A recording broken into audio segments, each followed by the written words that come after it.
Hey guys, DeltaCanuckian here, and I got something different for you today. Dead Space 3, the demo. I got early access to it. I'm a huge Dead Space fan, if you didn't know. Been following the series since it was first revealed. I think the first time I saw it was back at E3 2008, and I picked the first game up on, just out of the blue. It's like, screw it, let's go play it. I was terrified. I had never played a survival horror game before. But, I played it, I bought it, played it, loved it, played through it like 9 more times after that, and I've played like every game in the series. I don't even know how many times, and our hero here, Isaac Clarke, is clearly in some distress. Shit's gone down. Shit has definitely gone down. Looks like he's turned into a popsicle. Let's get that helmet on there. Ooh, don't want a short circuit. Death by electrocution does not sound fun. And, damn, that fire looks good. One of the graphical effects that the Dead Space games have always done well, in my opinion, is fire. Fire has always looked totally awesome in their games.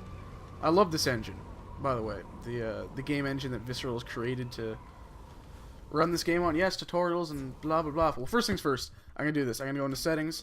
I'm going to go to my game settings. I really suggest you, if you're new to the series, do this. Take the aiming from center to classic. Might be a little harder to use, but it is classic Dead Space, and it feels a lot better. Because everything, the heads-up display is non-existent in this game. It's all projected in real time.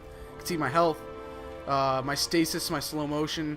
If I bring up like my inventory, it comes up here. I can be attacked while going. Wow, they've given me quite a bit to start with. This is just for the demo, obviously. They've given me quite a bit of gear. I'm going to bring out this gun. I like this gun.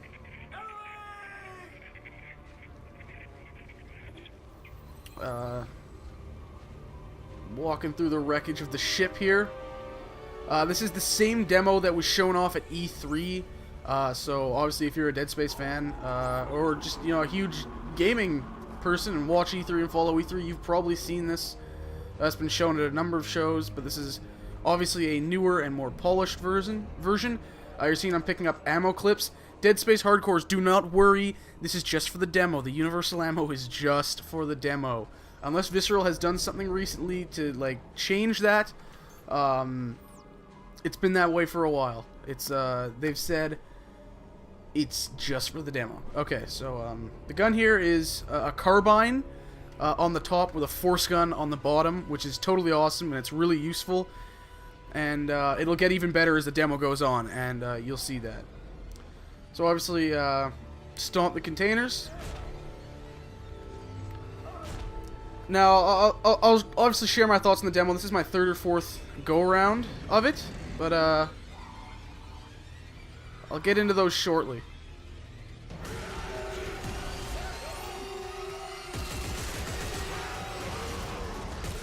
And this is one of the new enemies. They turned into these buff versions of the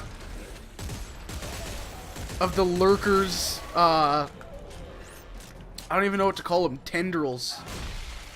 They're like super buff versions of it. I'm gonna use some of these small ones. Depending on where you dismember them, they'll appear in different places. So I'll show you. I'll shoot. I'll do something different with one of these guys. There you are.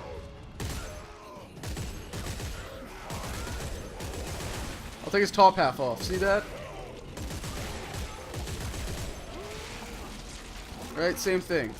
This is where the force gun comes in handy. Back off.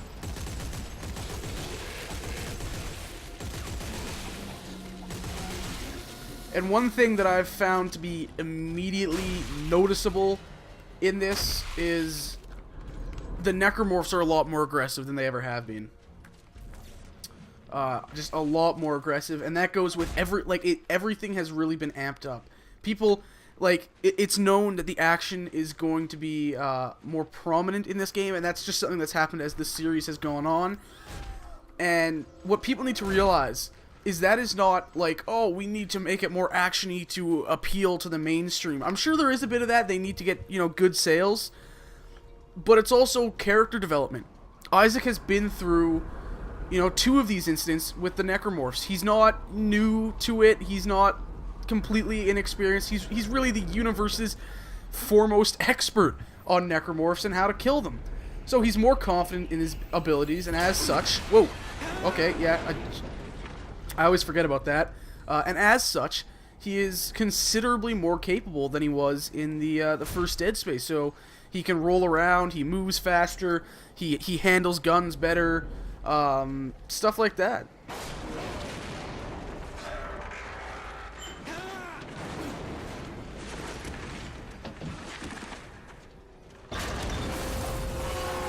Body.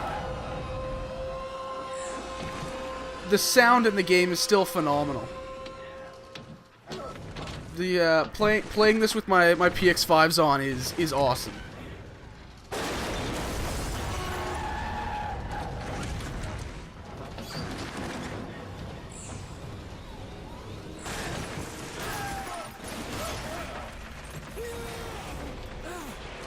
Get the hell out of there. Alright, we're out of there, we're good, we're still badly beat up and bleeding and, you know, not in great shape after the plane crash. And welcome to Tau Volantis. People have been worried that, you know, snowy outdoor environment not as scary. There's still a lot of indoor parts, that's for sure, but haven't you seen the thing? Snow can be scary. I understand they were inside the station thing, but hey, it's nice to change it up from the corridors we've seen in Dead Space 1 and 2. You know, there'll still be some of that, but it's nice to kind of switch things up. Why is he holding that gun with one hand? That was weird. Supplies. And there we go. Force gun. Coming in handy.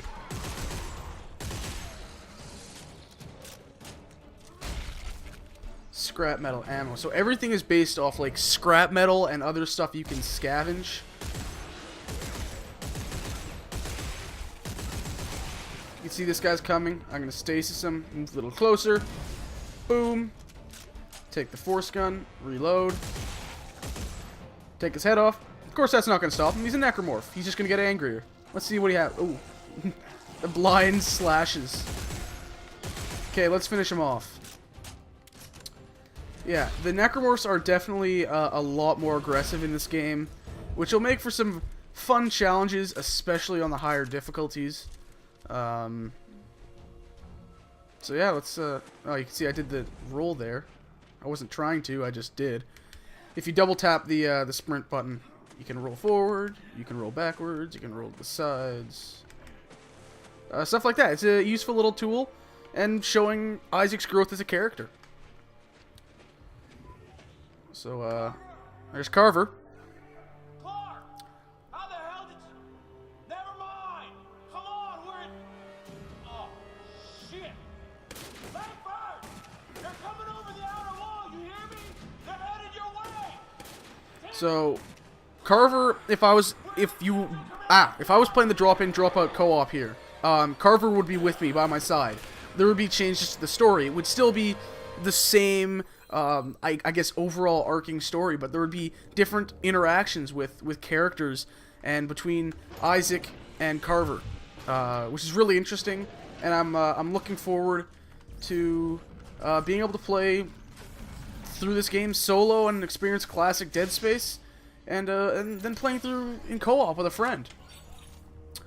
So here we go, the Arctic survival suit. Let's change into that. The new suit, I believe this is the signature suit for the game. It's the one on the cover, is it not?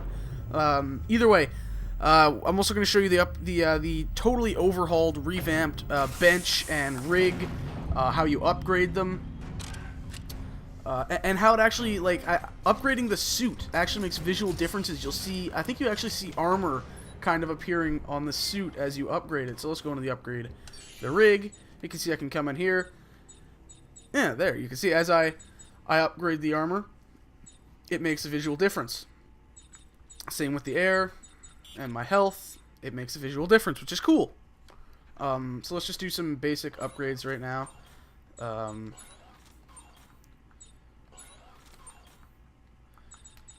What else? Energy. I don't want to spend too much on that because that costs a lot of scrap metal. So we'll add to the durability. And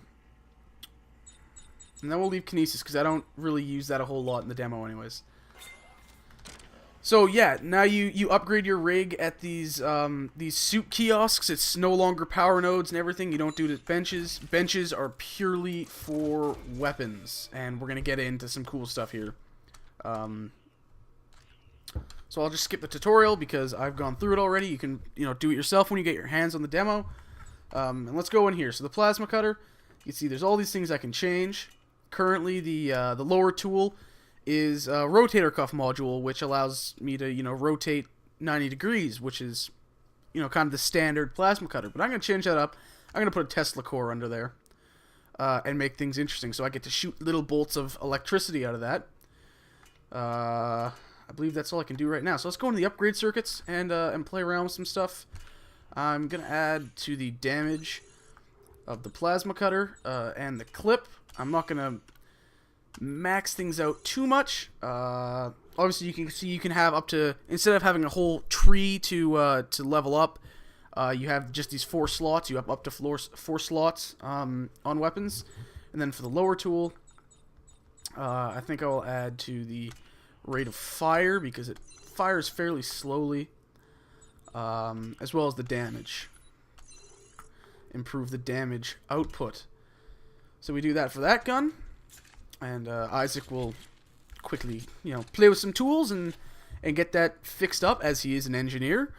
And then I can come over here to my other gun, the Elite Bullpup Rifle. Sorry, not carbine, Bullpup Rifle. With a force gun. And I'll get a cool stuff. I'll get something cool to put on the tip later. That'll make that interesting. So let's upgrade stuff here.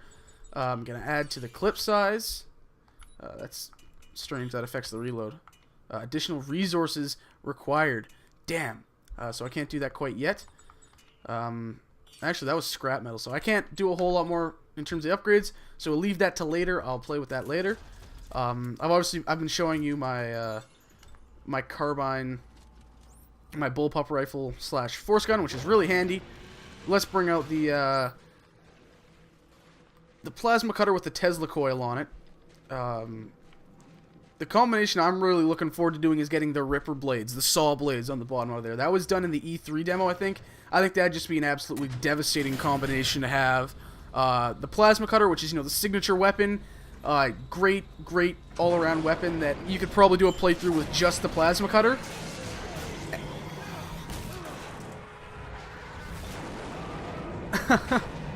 Damn monsters interrupting me. You could do a playthrough with just the plasma cutter, and I intend to at some point.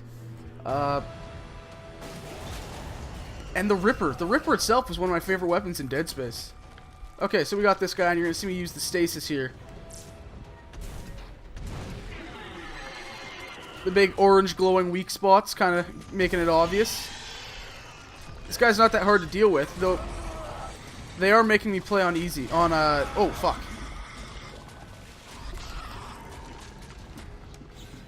Ooh. They are making me play on the normal difficulty in this game. Nothing too difficult. I'm looking forward to tackling this on one of the harder difficulties. Whether they call it Zealot or something else, who knows? So that guy's gonna run off. We've beaten him up. That's a pretty fucking nasty monster right there. Anyways, let's continue here.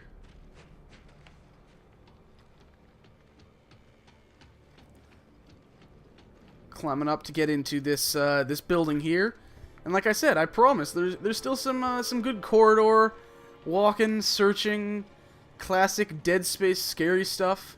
Snowstorms, if you're out in the open, could provide a really cool impact because you can't really see more than 10 feet in front of you, and like, what the hell's gonna happen?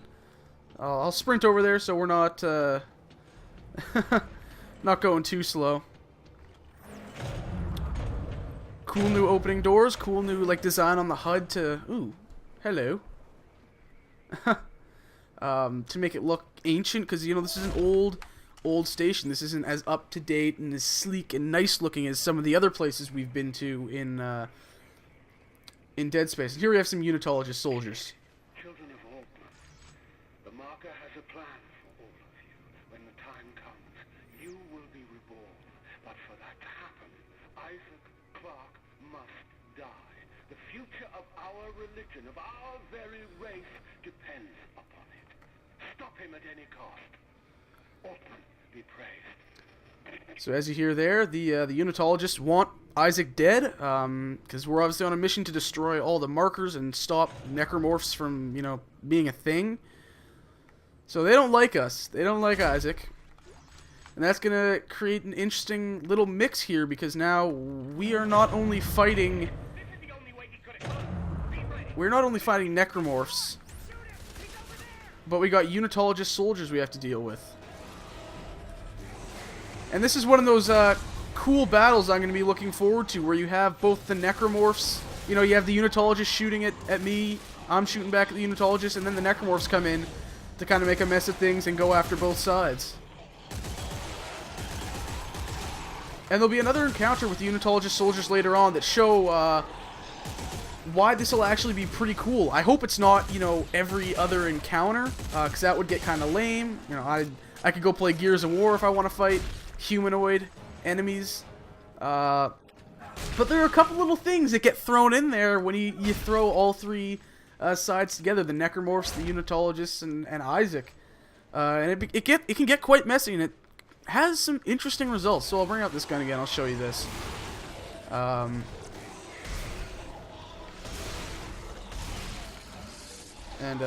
zap him. There we go. It's not the strongest weapon. I could probably use some more damage upgrades on it, but the big thing with it is rate of fire. When you have the Tesla coil as a secondary, it's very slow. When you have it as the primary, it's the line gun, which is another classic Dead Space gun, another favorite of mine.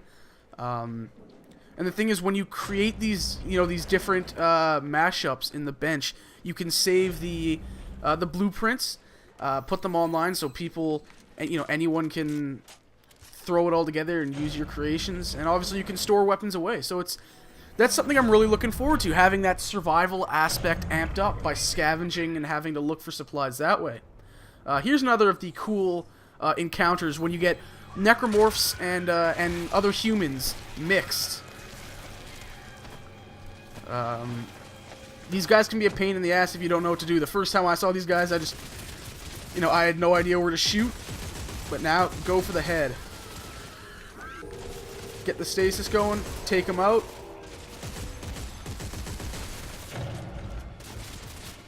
And the thing is, if you can pop them out of the body, they will just go to another body, right? They will go back into the same one, if they can. Or not. Apparently he's avoiding that. But that was a nasty looking thing. Let's bring him up. Let's take a look at him now. Turn your head around, other way. Let's see your face. See your face. Look at me.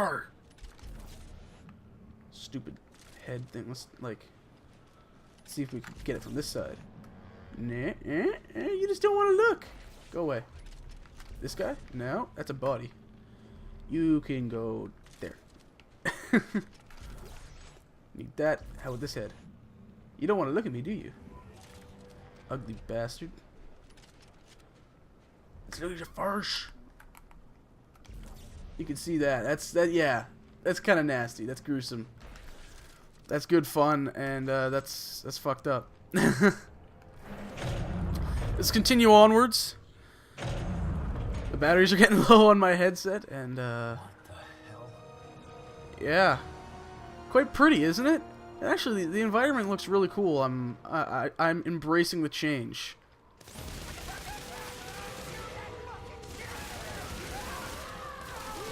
Again, another interesting encounter, necromorphs and humans, and you'll see how this kind of gets mixed up. I'm gonna bring this thing out because it's really powerful.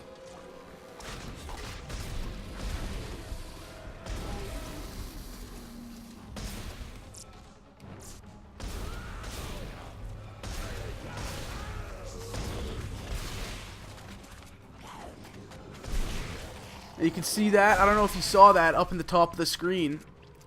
But these things, these little spider-looking things. Oof.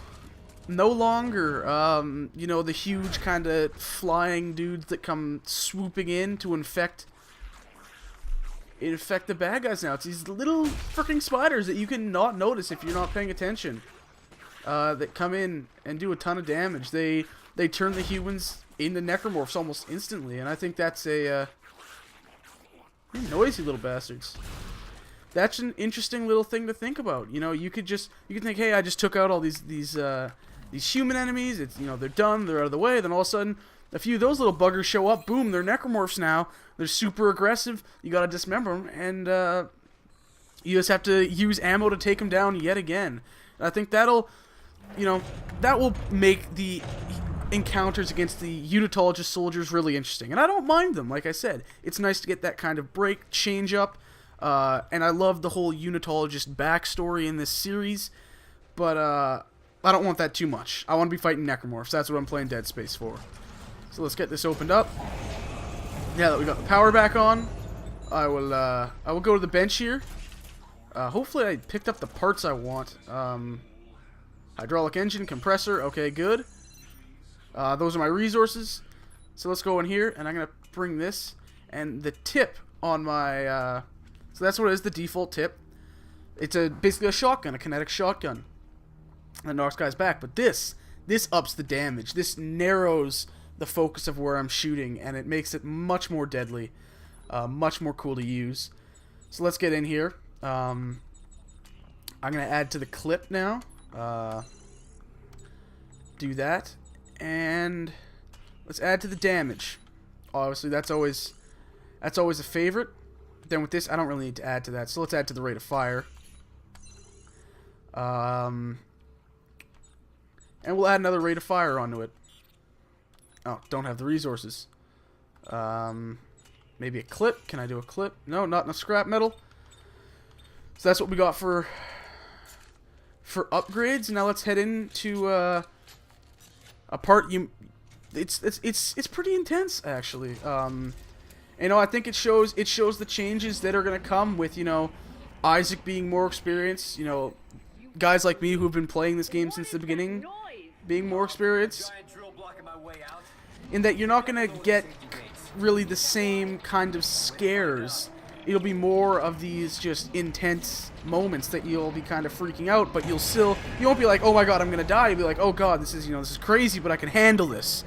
And I think that's the feeling that Visceral is trying to give. No. Wait. Yeah, there's a yellow fuse in the center. I gotta take out that fuse. And see, that's quite nice, isn't it? I'm gonna move away from there.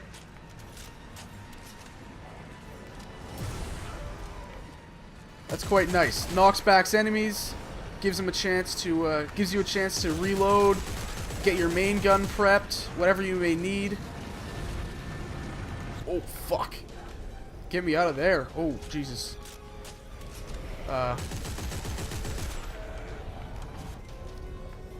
Let's get a shot at the fuse. There we go.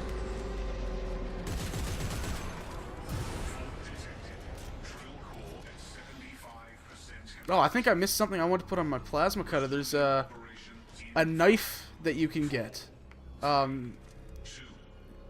Like this awesome knife that you can get. I forgot what it was called. But it amps up your melee damage, obviously. And that was great to use with the plasma cutter. There we go. That's down. More bad guys. I'm not gonna like these guys. Just legs walking around with tentacles coming out of the body. That's fucked up.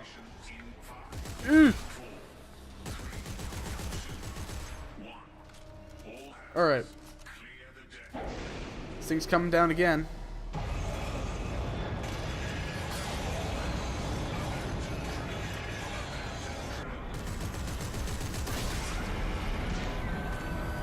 And these guys look like, I don't know, teenage versions of the, what were they called? The Pack in Dead Space 2, those little kids. They sound similar, too. But anyways, we've dealt with this drill. You know, I was honestly pretty calm there. I kind of knew what I was doing. I've played through this a few times, and it's not that difficult on normal right now. I'm looking forward to, if you play this game, if you play Dead Space at all, or really any survival horror game, I recommend playing on the higher difficulties. It makes it so much more interesting, so much more fun when the game becomes a lot less forgiving. So we're getting close to the end of the demo here, so let's answer the question that I'm planning to put in the title. Is Dead Space still scary? You know, it's really hard to tell because I'm numb to many of the types of scares that Dead Space gives. I've played the game so many times for so long, and this is only a short, 30-minute section at the beginning of the game that has been seen before. You know, it's been shown off at E3. So there weren't really a whole lot of, or any surprises in this, really. So it's hard to say whether things are scary. You know, if we have a lot of sections like that where we're inside and we have shit going on, I think it'll be fine, and mix it up with some fights against the Unitologists and outside. People are worried about the co-op. I'm not. You know, at the very least, I get to destroy a ton of necromorphs with a friend by my side. So anyways, I really enjoyed this demo. If you didn't get early access, it goes up on Xbox Live and PlayStation on the PlayStation Network in a week. And that's going to do it. I hope you enjoyed the video, and I'll see you guys next time.